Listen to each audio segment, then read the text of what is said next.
بسم اللہ الرحمن الرحیم۔ مرکبات کی طرف ہم آئیں گے تو مرکب جو ہوتا ہے وہ دو طرح کا ہوتا ہے، یا تو مرکب ناقص ہوتا ہے اور یا مرکب تام ہوتا ہے۔ تام جو ہے وہ تمام سے سمجھ لیجئے کہ ایک چیز جو مکمل ہوتی ہے وہ تمام ہوتی ہے، اور جو ایک ایسا مرکب جو کہ پوری بات سمجھا دے، جو کہ مکمل ایک جملہ ہو، جو ایک پوری بات سمجھا رہا ہو، اسے آپ کہیں گے مرکب تام۔ اور ایک ایسا سیٹ آف ورڈز کے الفاظ تو ہیں، دو الفاظ ہیں یا اس سے زیادہ ہیں، لیکن ان الفاظ کے مرکب کے ہوتے ہوئے بھی بات پوری نہیں ہو رہی بلکہ بات ادھوری ہے، تو آپ اسے مرکب ناقص کہیں گے۔ ناقص کہتے ہیں وہ چیز جو نامکمل ہو۔ ہم اردو میں تو ہم یوں استعمال کرتے ہیں وہ چیز جو خراب ہو، جو کہ سب سٹینڈرڈ ہو، لیکن اصل میں عربی میں ناقص وہ چیز ہوتی ہے جو کہ نامکمل ہو، جس میں مکمل ہونے کا پہلو نہ ہو، لیکن ویسے اس میں ضروری نہیں کہ وہ خرابی موجود ہو۔ مرکب ناقص ایسا مرکب ہوگا جو ایک سے زیادہ الفاظ پر مشتمل ہوگا، لیکن وہ پورا کا پورا جملہ ادا نہیں کر رہا ہو۔ اب ایسا ہے کہ اگر میں یہ کہوں کہ نیک لڑکا، تو یہ ایک مرکب ہے۔ نیک لڑکا یعنی اس میں ایک لڑکے کا ذکر ہے جو کہ نیک ہے، لیکن یہ نہیں بتایا جا رہا کہ وہ جو نیک لڑکا جو ہے وہ اویلیبل ہے، نہیں ہے۔ یعنی یہ نہیں کہا جا رہا کہ لڑکا نیک ہے، ہو سکتا ہے یہ کہا جا رہا ہو کہ نیک لڑکا آج کل جو ہے وہ نہیں پایا جاتا، تو اور یہ بھی کہا جا سکتا ہے کہ نیک لڑکا جو ہے وہ اس کمرے میں موجود ہے۔ لیکن بات کچھ بھی ہو سکتی ہے، بات مکمل نہیں ہے، بات کا ایک ٹکڑا موجود ہے۔ لیکن اگر سیدھی سیدھی بات کر دی جائے کہ لڑکا نیک ہے، تو اس کا مطلب ہے کہ ایک مکمل جملہ آپ سمجھ رہے ہیں، سن رہے ہیں۔ مرکبات جو ہم پڑھیں گے وہ چار طرح کے ہوں گے۔ مرکبات چار طرح کے ہوں گے۔ مرکب توصیفی، جس میں ایک صفت ہوگا اور ایک موصوف ہوگا، یعنی ایک اسم کا نام لیا جائے گا اور ساتھ ہی اس کی تعریف یا بد تعریفی بڑی ہوگی، اسے مرکب توصیفی کہیں گے، جیسے کہ نیک لڑکا۔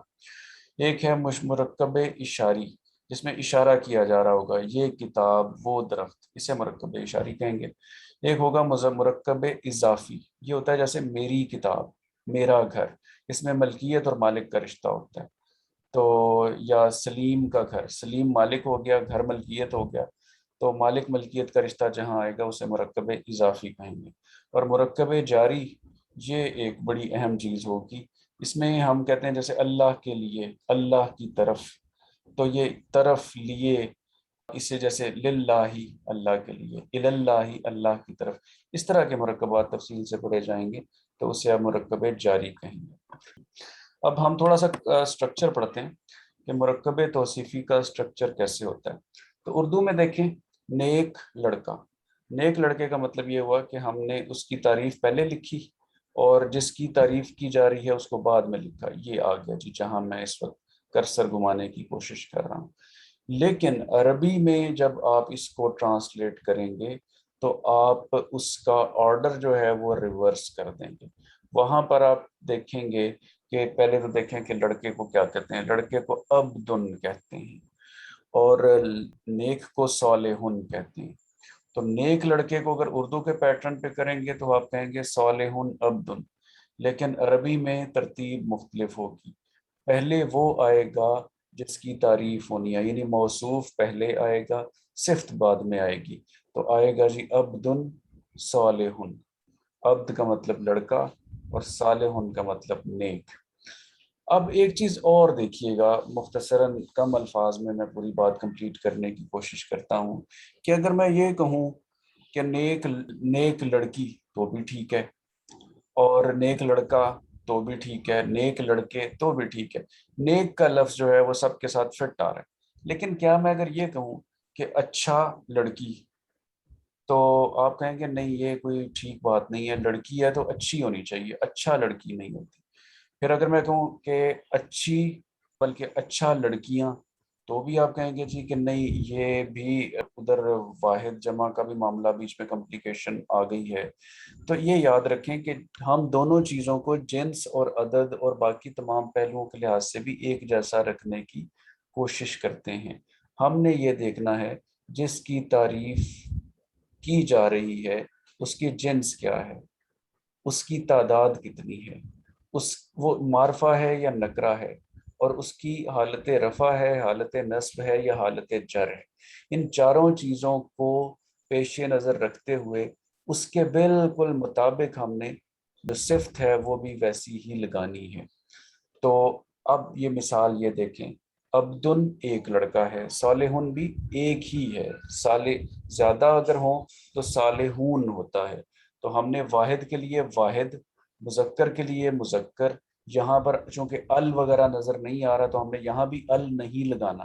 تو یہ تمام کی تمام چیزیں معرفہ نکرہ سب کچھ ہم نے ایک دوسرے کے مطابق اس کو رکھنا ہے۔ عبدن صالح۔ اب آگے دیکھیں کہ ہم نے اگر کہا کہ یہ تو پیش تھی، ضمہ تھی، حالت رفع تھی، اگر ہم یہ کر دیں کہ لڑکا جو ہے وہ حالت نصب میں ہے، جملے میں آئے گا نا، یہ فی الحال تو ہم سمجھ رہے ہیں، لیکن یہ نصب اور حالت رفع یہ سب کچھ جملے کے اندر ہی آ کے تبدیل ہوتی ہیں۔ فی الحال جملے سے باہر اٹھا کے ہم لے کے آ جاتے ہیں اس کو، جس وجہ سے بھی نصب ہوا ہو وہ علیحدہ بات ہے۔ تو عبد اگر ایز اے منصوب آیا ہوا ہے حالت نصب میں، تو صالحن کو بھی آپ الف لگا کے اور دو زبر لگا کے اس کے مطابق ہی بنائیں گے۔ حالت جر میں ہو جائے گا اب دن، تو صالح بھی صالحن ہو جائے گا۔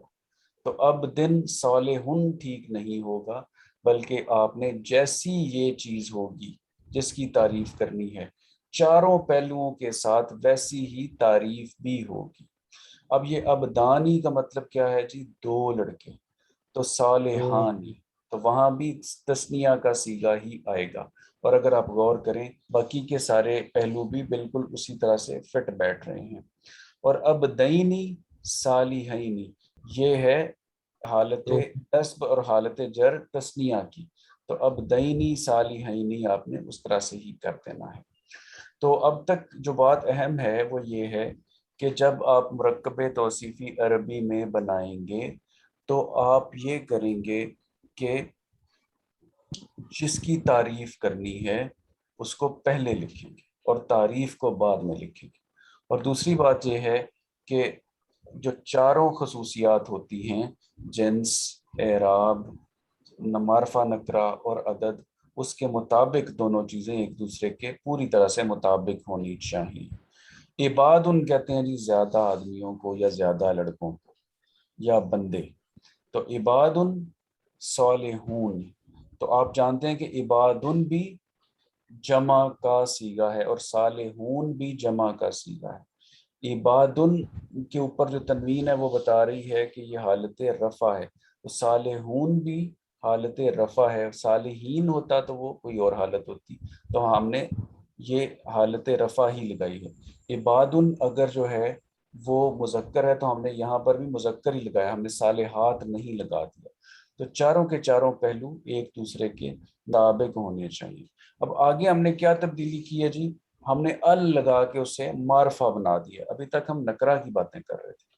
تو العباد الصالحون ہو جائے گا، اگر یہ اس کو ہم نے معرفہ بنایا العباد بنا کے، عباد کو اگر ال لگا کے ہم نے معرفہ بنایا ہے تو صالحون کو بھی ال لگا کے الصالحون ہم نے بنا دیا ہے، تاکہ نکرہ معرفہ والی ایکویشن بھی ہماری خراب نہ ہو۔ اس طرح سے آگے آپ چلتے ہیں تو ایک مثال اور دیکھتے ہیں۔ امراۃن، امراۃن جمع نہیں ہے بلکہ واحد ہے، ایک عورت کو امراۃن کہتے ہیں۔ اور صالحاتن، اب یہاں صالحن لگاتے تو غلط ہو جاتا، مذکر کے ساتھ مذکر لگتا ہے، یہ مؤنث ہے تو مؤنث کا صیغہ لگا، امراۃن صالحاتن۔ اور آگے اگر ہم چلتے ہیں تو امراۃن کیا تبدیلی آئی ہے جی؟ صرف حالت نصب آ گئی ہے، تو صالحتن آ گیا۔ اور آگے حالت جر میں لے کے جا رہے ہیں، امراۃن صالحتن۔ آگے وہ یہ کر رہے ہیں اس سے اگلی مثال میں کہ اس کو تثنیہ بنا رہے ہیں، تو امراۃانی صالحتانی۔ اور فردر آگے جائیں گے تو وہ ہے جی امراۃینی صالحتینی، کیونکہ حالت بدل گئی ہے، حالت رفع سے حالت جر اور حالت نصب میں آئے ہیں۔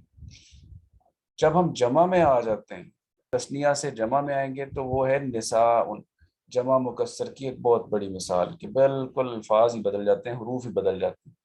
نساء صالحات، صالحات سے بھی آپ کو نشانی مل رہی ہے کہ اس سے جو پچھلی چیز ہے وہ جمع کا صیغہ ہے۔ اور نساء صالحات، صالحات کی حالت نصب آپ جانتے ہیں صالحات ہے، اور حالت جر بھی صالحات ہی ہے۔ تو نساء صالحات، نساء صالحات اور نساء صالحات۔ آج ہم یہاں تک رکھیں گے۔